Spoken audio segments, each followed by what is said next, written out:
I just assume that I should know better, and therefore I sort of take it upon myself to try and correct things, when really I should just give it over to God faster. Welcome to the Bible in 1 Year podcast, brought to you by two Brits and a Bible. Today's day 61, and we're going to be covering Deuteronomy, wheat, nerf, and deece. Wow, in Deuteronomy 8, Moses speaks to Israel, remembers God's commands. God protected Israel, do not forget God. Deuteronomy nerf, Moses reminds God brought Israel into Canaan because of other nations' wickedness, not because of Israel's righteousness. And in Deuteronomy 10, Moses recounts tables of stone, Israel's journeys, God of gods, command of God to serve him and to love strangers.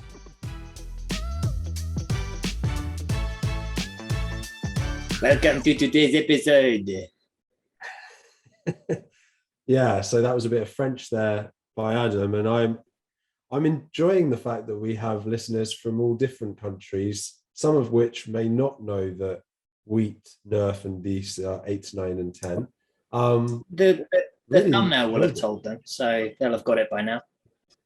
They would have. Luckily, I nearly didn't myself, but that was really good for me. Made me giggle. I think I managed to make Adam giggle just before the recording as well, just slightly. True. So yeah, good stuff. So we got loads and loads to cover today, loads and loads to cover. Both of us have lots, so let's just dive straight in. Deuteronomy 8:3, he humbled you, causing you to hunger and then feeding you with manna, which neither you nor your ancestors had known, to teach you that man does not live on bread alone, but on every word that comes from the mouth of the Lord. Mm-hmm. I just love that. I love the fact that that's obviously true. There's more to this world than the physical and the fleshly. There's a whole spirituality, meeting, connecting with God that is actually far more important, really, than bread alone. Yeah. And then straight after that, I want to at least acknowledge that is such a good thing, isn't it? But yeah, it's so true. It's not the food, it's him that sustains us. So yeah.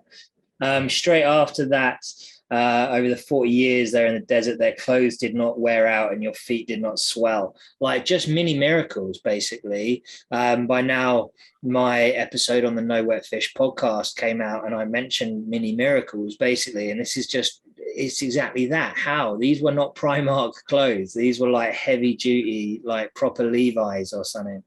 How? Clothes not wearing out for 40 years. God, mini miracle. Yeah. Love it. Jumping up, you might pop back a little bit into 8:14.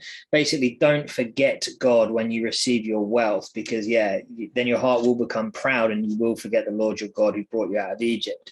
Kind of touches on one of the notes from yesterday about not coveting gold and silver, because if that's your main driving force, actually you've kind of got it twisted. It was like we were talking about if you lost something that's dear to you and couldn't be okay with that, all that kind of thing. But just when you become wealthy, when you just do well in life, don't forget God.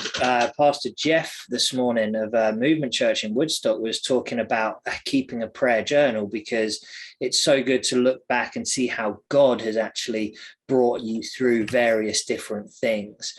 And it's not by our own strength. Though I know you're going to not contradict it, but your brain apparently is wired slightly differently, eh? Yeah, absolutely. So one of the things I had written was for Deuteronomy 8:12-14. When you eat and are satisfied, then your heart will become proud and you will forget the Lord your God. And I had just commented that I actually almost feel the opposite, which is I feel like I'm pretty good at thanking God and giving glory to him when things are going well.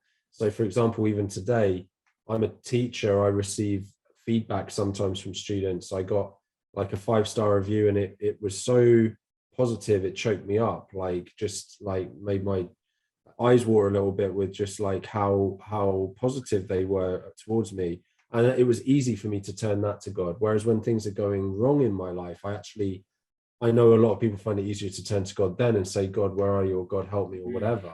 I actually struggle more with that, to turn to God when things are going wrong. And I was thinking about why. I think it's because silly of me and proud of me, really, but I just assume that I should know better, and therefore I sort of take it upon myself to try and correct things, when really I should just give it over to God faster. and ask for his help. I do that sometimes with the big things, I have to say. But stepping back just for a second, talking about the way God works on us, know then in your heart that as a man disciplines his son, so the Lord your God disciplines you.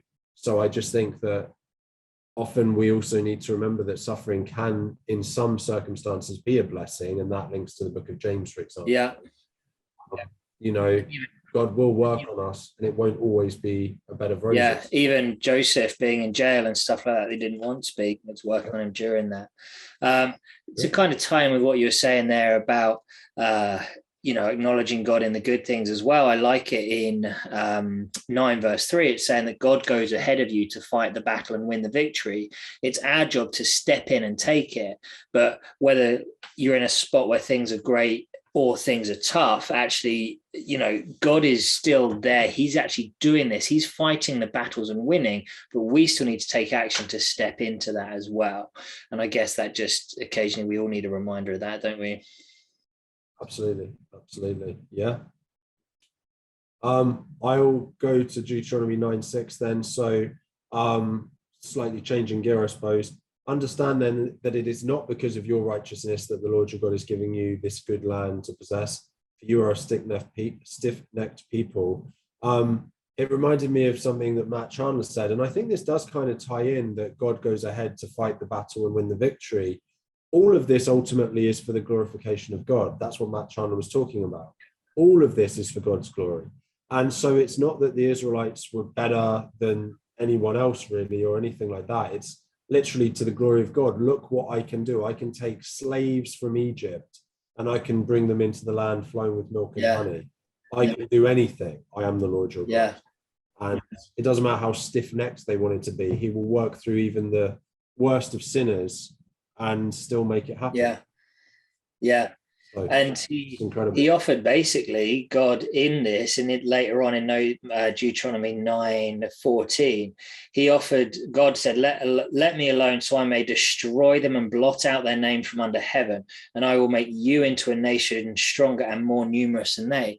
God is offering Moses basically a complete fresh start, like a complete Noah, near enough, like only one left. I'll do it all again with you and I'll be able to do it. But Moses just choosing to honor his people and honor his, like, everything that he's gone through to get them to this stage. He could have just had that as him being the absolute, big dog. But actually, I mean, he suppose he was anyway, really.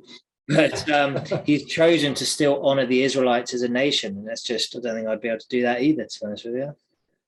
I want to steal this from your side, I'm afraid, but that reason that he did that possibly partially was because he's already chiseled the 10 commandments in the stone tablets once. Twice. Screw that. Twice, yeah. Well, wait, wasn't the first one actually God that had put it in, and then the second one was he chiseled it? He chiseled it, and then God put the writing on it, I think. Okay. At least by the way, I'm not doing it a third time. Twice is enough. Maybe. Let him live. Yeah, he's already 130 odd. I'm done with my masonry days are behind me. Exactly. Plus, Aaron isn't here to help me now. He's died after being a doctor and a banker and everything. Anyway, 2 more from me. But they are your people, your inheritance that you brought out by your great power and your outstretched arm. Now, this is Moses pleading with God not to destroy the people. And I was just saying to you before, right? I feel like this was all just part of God's perfect plan to help Moses with his faith and dedication to the people of Israel and so on. Because God already knows what Moses is going to do and say that's the reason Moses was chosen. And that just blows my mind to think about the fact that it's just the psychology of this is what I need to say to Moses to help him for the next step. And then final thing, so the Lord your God belongs to the heavens, even the highest heavens, the earth and everything in it. I feel like that's a great summary of part of the element of God. And I know you're going to do hopefully that's finished with this, a good summary of God from 10. Well, you know what? I'm going to scrap the ending of this episode and this is going to be the end of it, because Deuteronomy 10:17. For the Lord your God is the God of gods, then the Lord of the lords, the great God, mighty and awesome, who shows no partiality and accepts no bribes. He defends the cause of the fatherless and the widow. He loves the foreigners residing among you, giving them food and clothing. That's my God.